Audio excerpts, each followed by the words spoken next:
আলী রাদিয়াল্লাহু আনহু বলেন, কুনতু মা'আন নবী সাল্লাল্লাহু আলাইহি ওয়াসাল্লাম বিমাক্কাহ, আমরা নবীজির সঙ্গে মক্কায় অবস্থান করছিলাম।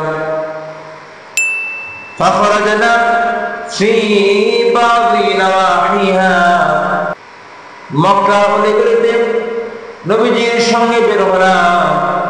ফাবাস্তাকবালাহু জাবালুন ওয়ালা শাজারুন ইল্লা ওয়া হুয়া ইয়াকুলু আসসালামু আলাইকা ইয়া রাসূলুল্লাহ। আলী রাদিয়াল্লাহু আনহু বলেন, আমরা যেই পাহাড়ের সামনে দিয়ে গেলাম, যেই গাছের সামনে দিয়ে অতিক্রম করলাম, প্রতিটা গাছ এবং প্রতিটা পাথর নবীজিকে আসসালামু আলাইকা ইয়া রাসূলুল্লাহ বলে সালাম করেছে। সুবহানাল্লাহ। আমরা গত কয়েক সপ্তাহ ধরে নবীজির সিরাত সম্পর্কে আলোচনা করছিলাম। প্রথমে আমরা আলোচনা করেছি নবীজির বংশ মর্যাদা সম্পর্কে, দ্বিতীয়ত আমরা আলোচনা করেছি মিলাদুন নবী সম্পর্কে, তৃতীয়ত আমরা আলোচনা করেছি নবীজির যৌবনকাল কেমন ছিল। আজকে আলোচনা করব নবীজির নবুয়ত প্রাপ্ত হওয়ার সময়টা কেমন ছিল, নবুয়ত প্রাপ্ত হওয়ার আগে এবং পরে সময়টা কেমন ছিল।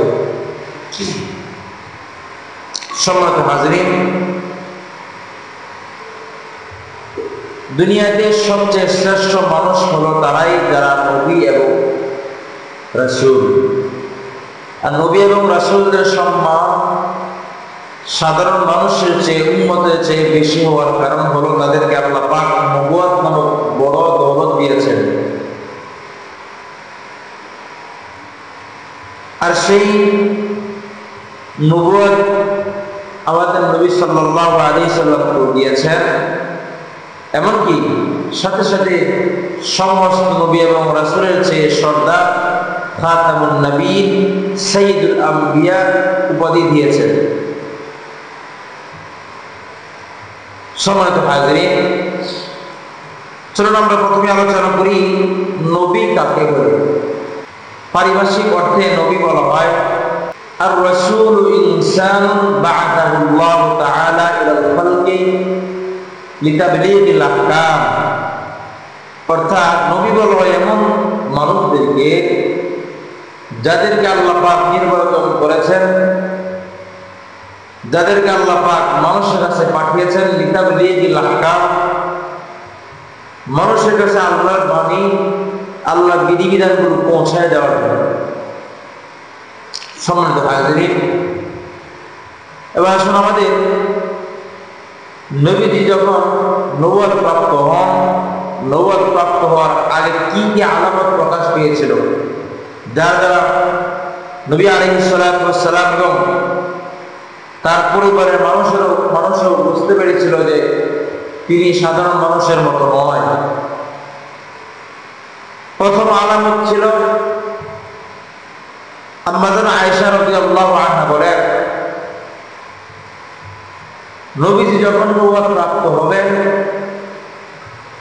নবুয়ত প্রাপ্ত হওয়ার আগ মুহূর্তে যে বড় একটা আলামত ছিল সেটা হলো তিনি স্বপ্নে যাই দেখতেন বাস্তবে তাই পরিণত হতেন। সুবহানাল্লাহ। আম্মা আয়েশা রাদিয়াল্লাহু আনহা বলেন, ওয়া কানা লা ইয়ারা রুয়ান ইল্লা মিথলা ফালাকিস সুবহি।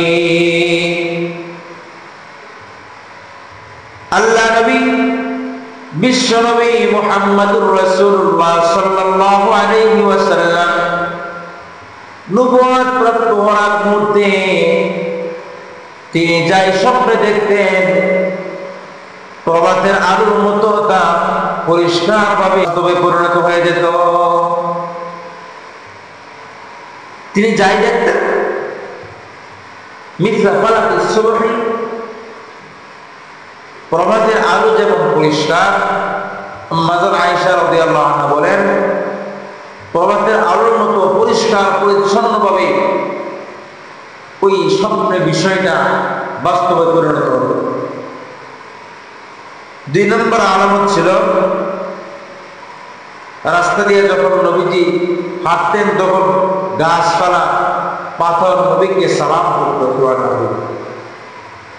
قال النبي صلى الله عليه وسلم إني لأعرف حجرا بمكة كان يسلم علي قبل أن أبعث إني لأعرفه الآن আল্লাহ নবী বলেন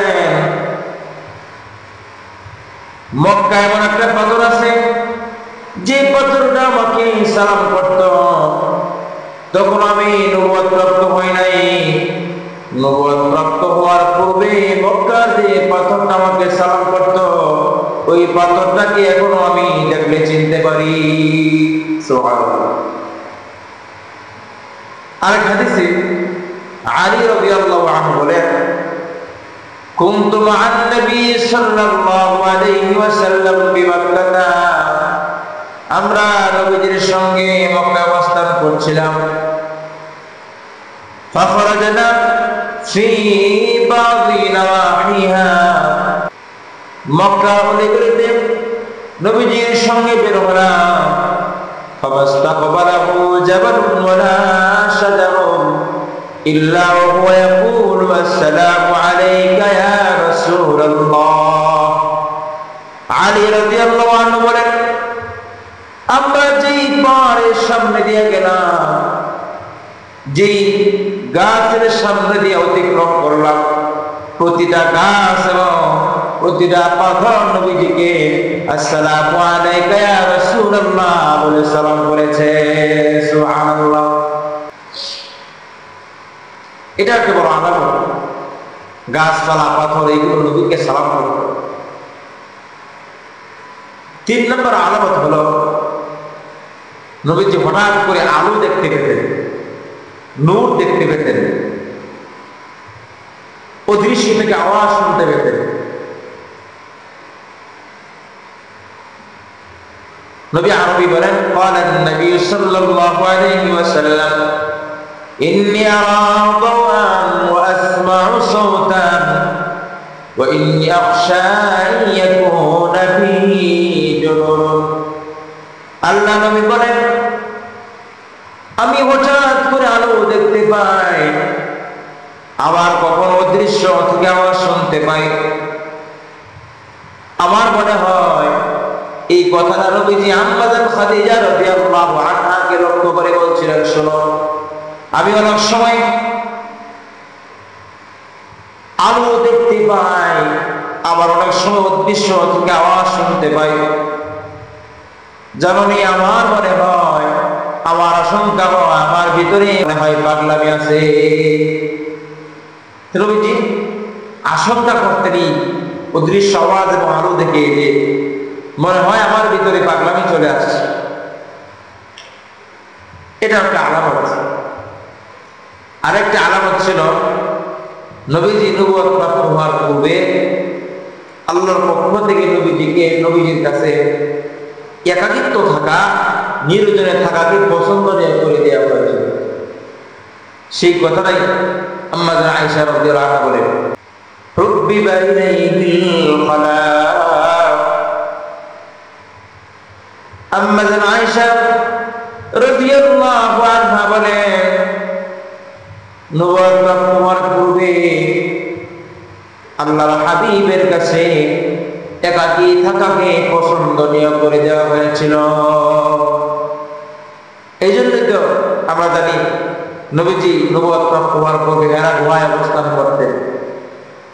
আরেক হাদিসে আম্মা জান আয়েশা রাদিয়াল্লাহু আনহা বলেন كان الحق بغار حراء فيتحنث فيه وهو التعبد الليالي ذوات العدد। আম্মা জান আয়েশা রাদিয়াল্লাহু আনহা বলেন নবুয়ত প্রাপ্ত হওয়ার পূর্বে আল্লাহর হাবিবের কাছে একাকী থাকাকে পছন্দনীয় করে দেওয়া হয়েছিল। এই জন্য নবী আলাইহিস সালাতু ওয়াস সালাম গারে হিরাতে অবস্থান করতেন। সেখানে সেখানে তিনি একাধিক রাত্রি যাপন করতেন। মানবীয় প্রয়োজন দেখা দেওয়া পর্যন্ত ওইখানে আল্লাহর ইবাদতে মগ্ন থাকতেন। মুফাসসিরিন কেরাম বলেন সেখানে তিনি আগের শরীয়তে যা ছিল, যে নিয়ম ছিল, যে নীতি ছিল, সেই নীতি অনুযায়ী, সেই নিয়ম অনুযায়ী ইবাদত করতেন।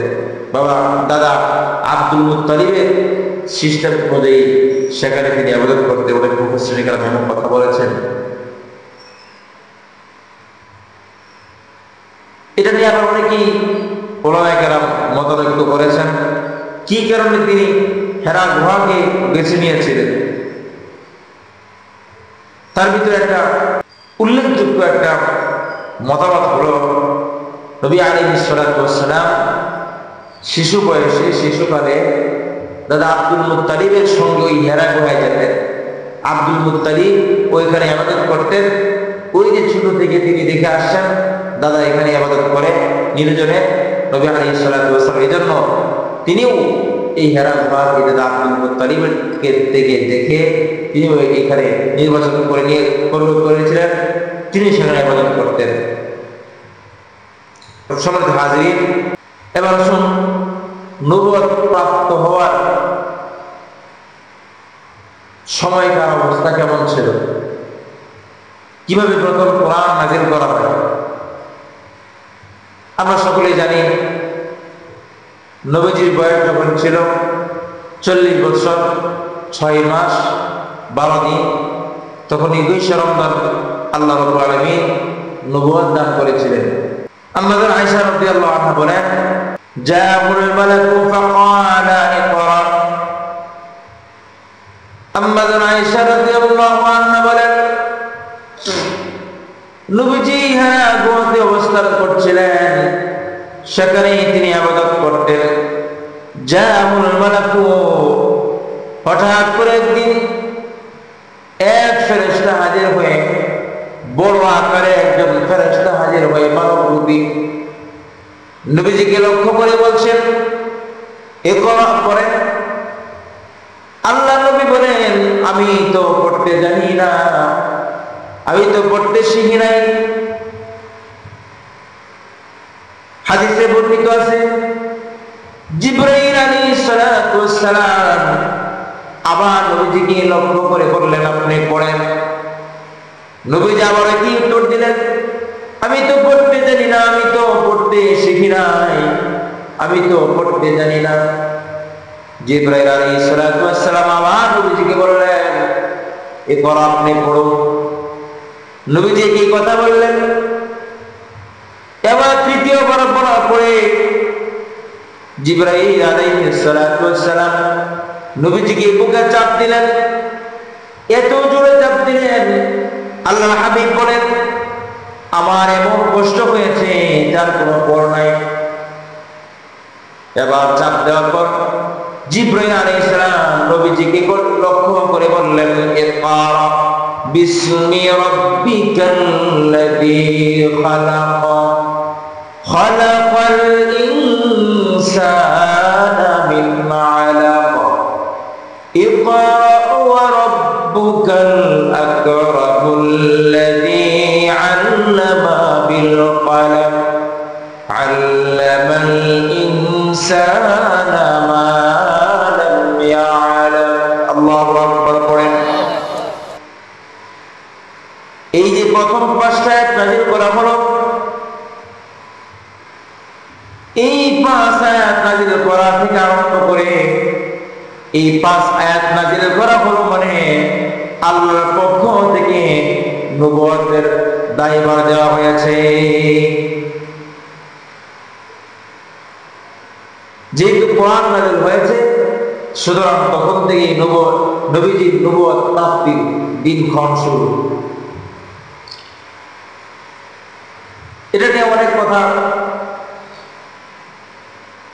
নবীজি এমন অবস্থা থেকে ভীত সন্ত্রস্ত হয়ে যান, খাদিজা রাদিয়াল্লাহু আনহার কাছে গেলেন।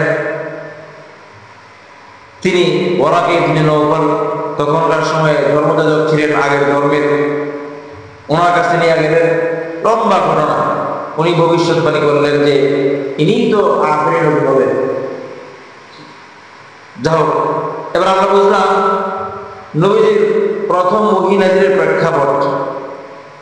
এবার আসুন নবীজি দাওয়াতের ময়দানে নবীজির কেমন অবস্থা ছিল। প্রথমে আসুন দাওয়াতের পদ্ধতিটা কেমন ছিল। আল্লাহ রাব্বুল আলামিন ধাপে ধাপে দাওয়াতের পদ্ধতি বর্ণনা করেছেন। প্রথমেই সমস্ত মানুষদেরকে দাওয়াত দিতে হবে এমন কথা আল্লাহ পাক বলেন নাই। 3 থেকে 4টা পদ্ধতিতে আল্লাহ পাক দাওয়াতের আয়াত নাযিল করেছেন, দাওয়াতের বিধান নাযিল করেছেন। প্রথমত নবীজিকে কেন্দ্র করে নবী যেন প্রস্তুতি গ্রহণ করতে পারেন, নবীজির শিক্ষামূলক, নবীজিকে আল্লাহ পাক শিক্ষামূলক প্রস্তুত করার জন্য, তৈরি করার জন্য নবীজিকে খেতাব করে আল্লাহ পাক আয়াত নাযিল করেছিলেন। অর্থাৎ প্রথম দাওয়াতটা ছিল নবী কেন্দ্রিক। একদিন নবীজি সাল্লাল্লাহু আলাইহি সাল্লাম প্রথম কোরআনে আয়াত নাযিল হওয়ার পর অনেকদিন যাবত জিবরাইল আলাইহিস সালাম ওহী নিয়ে আসেন না। অনেক লম্বা একটা সময় গ্যাপ ছিল, তখন ওহী নাযিল হতো না। হঠাৎ করে একদিন ওই গ্যাপ সময়টার ভিতরে একদিন নবীজি বের হলেন। বের হয়ে ভীত সন্ত্রস্ত হয়ে আম্মা খাদিজা রাদিয়াল্লাহু আনহার কাছে আসলেন। তিনি একবার ভীত সন্ত্রস্ত ছিলেন। তিনি বলছেন, আমি তো একটা আলো দেখতে পেয়েছি, আর ওই যে হেরা হয় আমার সাথে যে লোকটা ইকরা বিসমি রাব্বিকাল্লাযী পড়া আল্লাহ পড়ার কথা বলেছিল, যে লোকটা সাথে সাক্ষাৎ হয়েছিল, ওই লোকটাকে দেখলাম আকাশ থেকে মাটি পর্যন্ত একটা কুরসিতে বসে আছে, মানে শূন্য একটা কুরসি ভাসমান, সেই কুরসিতে ওই লোকটা বসে আছে। আমি তো দেখি ভীত সন্তুষ্ট হয়ে গেলাম। আম্মা খাদিজা রাদিয়াল্লাহু আনহা তিনাকে চাদর মুড়ি দিয়ে তিনার শরীরে চাদর মোড়ালেন, কম্বল মোড়ালেন ইত্যাদি। তখন আল্লাহ পাক আয়াত নাযিল করলেন। ওই যে দাওয়াতের প্রথম ধাপ নবী কেন্দ্রিক, ব্যক্তি কেন্দ্রিক, আল্লাহ পাক তখন আয়াত নাযিল করলেন, ইয়া আইয়ুহাল মুদ্দাসসির কুম ফানদির। আল্লাহ রাব্বুল আলামিন নবীজিকে ডাকতে বললেন, ও চাদর পরিহিত নবী, কুম ফানদির, আপনি উঠেন, আপনি প্রস্তুতি গ্রহণ করুন। ফানদির, মানুষদেরকে ভয় প্রদর্শন করুন, মানুষদেরকে সতর্ক করুন। ওয়া রাব্বাকা ফাকাব্বির ওয়া সিয়াবাকা ফাতাহহির, আপনি প্রভুর বরত্ব বর্ণনা করুন। ওয়া সিয়াবাকা ফাতাহহির ওয়া রুজজা ফাহজুর, আপনার কাপড়কে পবিত্র রাখুন। ওয়া রুজজা ফাহজুর, ময়লা আবর্জনা থেকে, নাপাকি থেকে আপনি দূরে থাকবেন। আল্লাহ রাব্বুল আলামিন এই আয়াতগুলোর ভিতরে নবীজিকে কেন্দ্র করে আয়াতগুলো নাযিল করেছিলেন, যেন প্রস্তুতি গ্রহণ করতে পারেন, যেন নিজে পাক পবিত্র থাকেন, মানুষদেরকে দাওয়াত দেওয়ার ব্যাপারে প্রারম্ভিকভাবে দাওয়াত দেওয়ার আগে নবী কেন্দ্রিক আল্লাহ পাক আয়াত নাযিল করেছিলেন। অর্থাৎ এটা ছিল দাওয়াতের প্রথম ধাপ, নবী কেন্দ্রিক ছিল। 2 নম্বর হলো আল্লাহ রাব্বুল আলামিন আশেপাশের আত্মীয় স্বজনদের ভিতরে নিকটস্থ আত্মীয় স্বজন যারা ছিল তাদেরকে দাওয়াত দেওয়ার বিধান নাযিল করা হয়েছে। আল্লাহ পাক সেই বিধান নাযিল করে বলেন, ওয়া আনদির আশীরাতাকাল আকাবিন।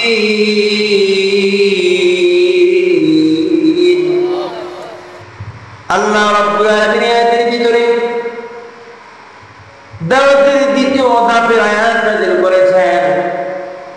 ওগো নবীজি, আপনার নিকটাত্মীয় যারা আছে, বন্ধু বান্ধব যারা আছে, আপনার নিকটস্থ ব্যক্তিদেরকে আপনি আখিরাতের সম্পর্কে কালিমা সম্পর্কে, জান্নাত সম্পর্কে, জাহান্নাম সম্পর্কে তাদেরকে সতর্ক করুন। এটা ছিল দাওয়াতের দ্বিতীয় ধাপ। অর্থাৎ পারিবারিক আত্মীয় স্বজনদের ভিতরে যারা আছে তাদেরকে আল্লাহ পাক দাওয়াতের কথা বলেছেন। কত সুন্দর দাওয়াতের ধাপগুলো ছিল। তৃতীয়ত, আল্লাহ রাব্বুল আলামিন মক্কা এবং আশেপাশের মানুষদেরকে দাওয়াতের ঘোষণা দেন, দাওয়াতের আয়াত নাযিল করেছেন। আস্তে আস্তে মুসলমানদের সংখ্যা বৃদ্ধি পাচ্ছে। আল্লাহ রাব্বুল আলামিন তখন মক্কা এবং আশেপাশের মানুষদেরকে দাওয়াতের কথা বলেছেন। আল্লাহ পাক আয়াত নাযিল করেন, ওয়ালাকাদ আওহাইনা ইলাইকা কুরআনান আরাবিয়্যান লিতুনদিরা উম্মাতাল কুরা ওয়া মান হাওলাহা ওয়া তুনদিরা ইয়াওমাল জাম'i লা রাইবা ফীহি ফারীকুন ফিল জান্নাতি ওয়া ফারীকুন ফিস সাঈর। আল্লাহ রাব্বুল আলামিন আয়াতের ভিতরে আল্লাহ পাক বলেন, ওগো নবীজি, আপনার উপর আমি কোরআন নাযিল করেছি, আপনার উপর ওহী প্রেরণ করেছি আরবি ভাষায়। আপনি যেন মক্কা এবং মক্কার আশেপাশে অধিবাসীদেরকে আপনি দাওয়াত দিতে পারেন, আহ্বান করতে পারেন, সতর্ক করতে পারেন। আল্লাহ পাক আরো বলেন, وَتُنذِرَ يَوْمَ الْجَمْعِ لَا رَيْبَ فِيهِ। আখিরাত সম্পর্কে, কিয়ামত সম্পর্কে, যে কিয়ামত সংঘটিত হওয়ার ব্যাপারে কোনো সন্দেহ নাই, ওই কিয়ামত সম্পর্কে আপনি মক্কা এবং মক্কার আশেপাশে মানুষদেরকে দাওয়াত প্রদান করুন। আল্লাহ পাক আয়াতের শেষে বলেন, শুনে যারা কালিমা পড়বে, মুসলমান হবে, যারা ইসলাম গ্রহণ করবে, যারা আখিরাতে বিশ্বাস করবে, যারা কিয়ামতকে বিশ্বাস করবে, যারা মুমিন মুসলমান হবে, তাদের ঠিকানা হবে জান্নাত। আর আরেকটা দল থাকবে যারা ইসলাম গ্রহণ করবে না, যারা মুসলমান হবে না, কালিমা পড়বে না, আখিরাতকে বিশ্বাস করবে না, আল্লাহ পাক বলেন তাদের ঠিকানা হবে জাহান্নাম। নাউযুবিল্লাহ।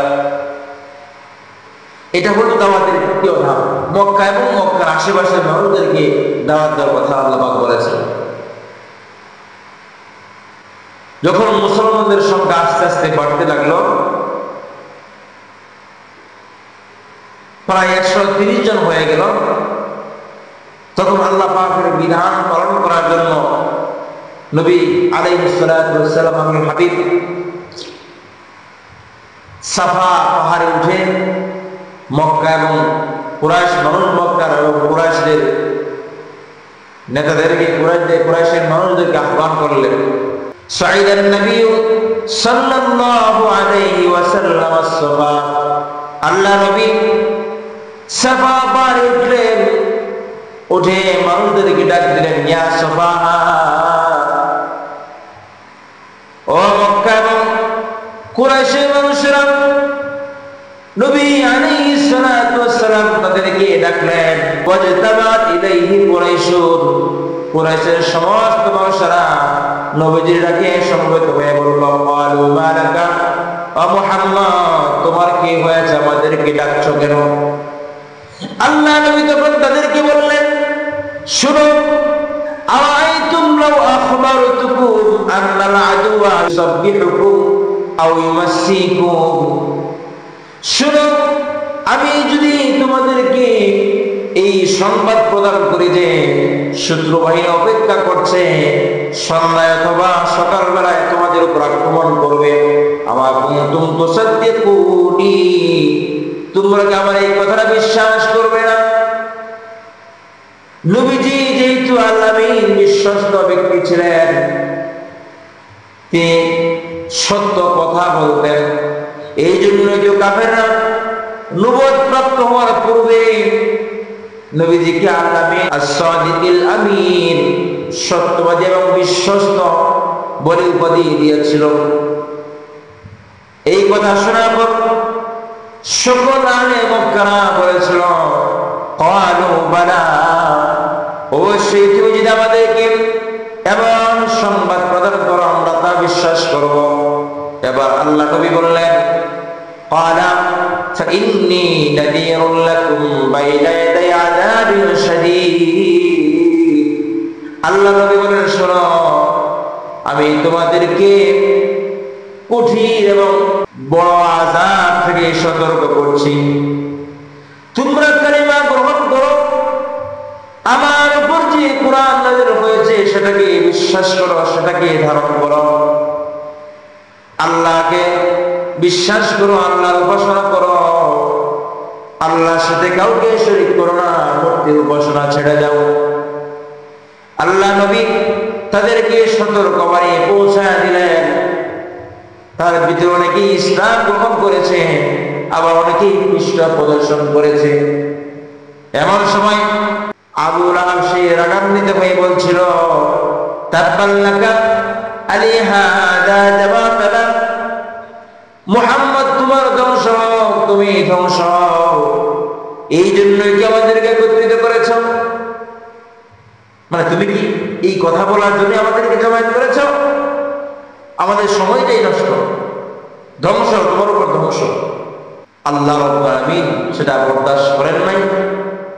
তাৎক্ষণিক আল্লাহ রাব্বুল আলামিন আবু লাহাব, তার সম্পদ, তার পরিবার সবার ব্যাপারে ধ্বংসের আয়াত নাযিল করে বললেন। আল্লাহ পাক তাৎক্ষণিক তাদের ব্যাপারে ধ্বংসের আয়াত নাযিল করলেন। আমার শেষ করে আয়াতগুলো পড়েন। তাব্বাত ইয়াদা আবি লাহাবিন ওয়া তাব্বা মা আগনা আনহু মালুহু ওয়া মা কাসাব সায়াসলা নারান যাতা লাহাবিন ওয়া ইমরাতুহু হাম্মালাতাল হাতাব ফি জিদিহা হাবলুম মিন মাসাদ। আল্লাহু আকবার বলেন। আল্লাহ রাব্বুল আলামিন আবু লাহাবের ধ্বংসের ব্যাপারে আয়াত নাযিল করেছেন। ওয়া ইমরাতুহু হাম্মালাতাল হাতাব, তার পরিবার, তার স্ত্রীর ধ্বংসের ব্যাপারে আয়াত নাযিল করেছেন। মা আগনা আনহু মালুহু ওয়া মা কাসাব, তার সম্পদ ধ্বংসের ব্যাপারে আল্লাহ পাক আয়াত নাযিল করে দিয়েছেন। এভাবেই নবীর সঙ্গে যারা, নবীর আদর্শের সঙ্গে যারা বেয়াদবি করবে, কিয়ামত পর্যন্ত আল্লাহ পাক এভাবেই তাদেরকে শাস্তি প্রদান করবে। এই যে আল্লাহ পাক দাওয়াতের বিধান নাযিল করেছিলেন, তিনটা পদ্ধতি কথা বললাম। আমাদেরও আমরা যদি আদর্শ সমাজ, আদর্শ পরিবার, আদর্শ ব্যক্তি গঠন করতে চাই, নবীজির আল্লাহ পাকের এই দাওয়াতের ধাপগুলো অনুসরণ করা দরকার। প্রথমে নিজেকে ইসলাহ করা, তারপর পরিবারের মানুষদেরকে ইসলাহ করা, সংশোধন করা, তারপর সামাজিকভাবে পদক্ষেপ গ্রহণ করা, তারপর রাষ্ট্রীয়ভাবে পদক্ষেপ গ্রহণ করা। সম্মানিত হাজরিন, চতুর্থ ধাপ ছিল দাওয়াতের। আস্তে আস্তে মুসলমানের সংখ্যা বাড়ছিল। আল্লাহ পাক তারপর শুধু মক্কা নয়, শুধু পারিবারিক নয়, শুধু আহলে মক্কা এবং তার আশেপাশের মানুষ নয়, বরং সমস্ত দুনিয়া, বিশ্ববাসীর জন্য আল্লাহ পাক দাওয়াতের বিধান, বিশ্ববাসীকে দাওয়াত দেওয়ার বিধান নাযিল করেছেন। বিশ্ববাসীর জন্য নবী হিসেবে আখ্যায়িত করলেন। আমার সাথে সকলে আয়াতটা পড়েন। ওয়ামা আরসালনাকা ইল্লা রাহমাতাল লিল আলামিন।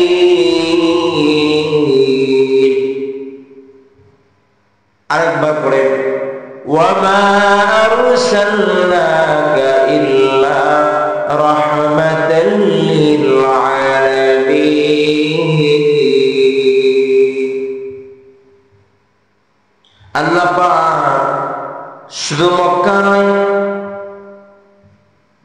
হাওলাল কুরা, মক্কার আশেপাশে নয়, শুধু আরব দেশের জন্য নয়, সমস্ত বিশ্ববাসীর জন্য আল্লাহ রাব্বুল আলামিন আমাদের নবীকে নবী বানিয়ে প্রেরণ করেছে, সমস্ত বিশ্ববাসীর জন্য রহমত স্বরূপ প্রেরণ করেছে। সম্মানিত হাজরিন, এবার আসুন নবীজি দাওয়াতের ময়দানে দাওয়াতের কাজ করতে গিয়া কি কি বাধার সম্মুখীন হয়েছিলেন। আহলে মক্কা কাফেররা নবীজিকে কি ধরনের জুলুম করেছিল। প্রথমত তারা নবীজিকে পাগল বলতো, বলে নাউযুবিল্লাহ। ওয়াজিবু আন জাআহুম মুনযিরুম মিনহুম ওয়া ক্বালাল কাফিরুনা সাহিরুন কাযযাব। কাফেররা হতবাক হয়ে যেত, তারা আশ্চর্য মনে করত যে আমাদের ভিতর থেকেই এমন একজন লোক, সে নবী দাবি করে, সে এমন কথা বলে, তার উপর আয়াত নাজিল হয়, কোরআন নাজিল হয়, সে একটা পাগল, এমন পাগল বলে আখ্যায়িত করছে। আরেক আয়াত আল্লাহ পাক তারা যে নবীজিকে পাগল বলতো, সেই ব্যাপারে আল্লাহ আয়াত নাজিল করেন, ইয়া আইয়ুহাল্লাযী নুজ্জিলা আলাইহিয যিকরু ইন্নাকা লামাজনুন। তারা বলতো, দেখো এই যে দেখো, এই ব্যক্তি দাবি করে তার উপর কোরআন নাযিল হয়, নিশ্চয়ই সে একটা পাগল। নাউযুবিল্লাহ। মুসলমানরা যখন রাস্তা দিয়ে হাঁটতো, তারা মুসলমানদের দেখে দেখে হাসি কাটত, হাসি দিত, তারা টিটকারি মারত। আল্লাহ পাক সেই কথাগুলো কোরআন কারীমে উল্লেখ করেছেন, ইন্নাল্লাযীনা আজরামু কানু মিনাল্লাযীনা আমানু ইয়াযহাকুন।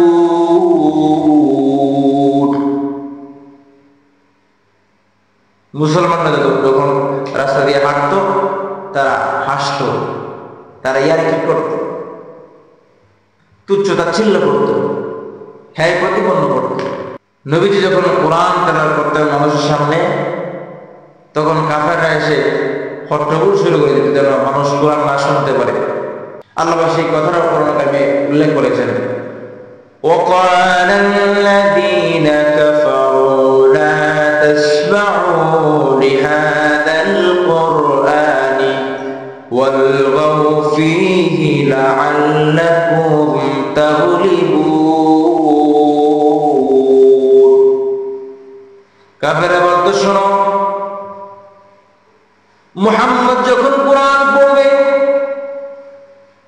মুহাম্মদ এবং তার সাথীরা যখন কোরআন পড়বে, তোমরা সেই কোরআন শ্রবণ করবে না, কোরআন তো শুনবে না, বরং তাদের সামনে তোমরা হট্টগোল শুরু করে দিবে, অনর্থক কথাবার্তা জোরে জোরে বলতে আরম্ভ করবে, যেন তোমরা বিজয়ী হয়ে যাও, অন্যান্য মানুষ যেন কোরআন শুনতে না পারে।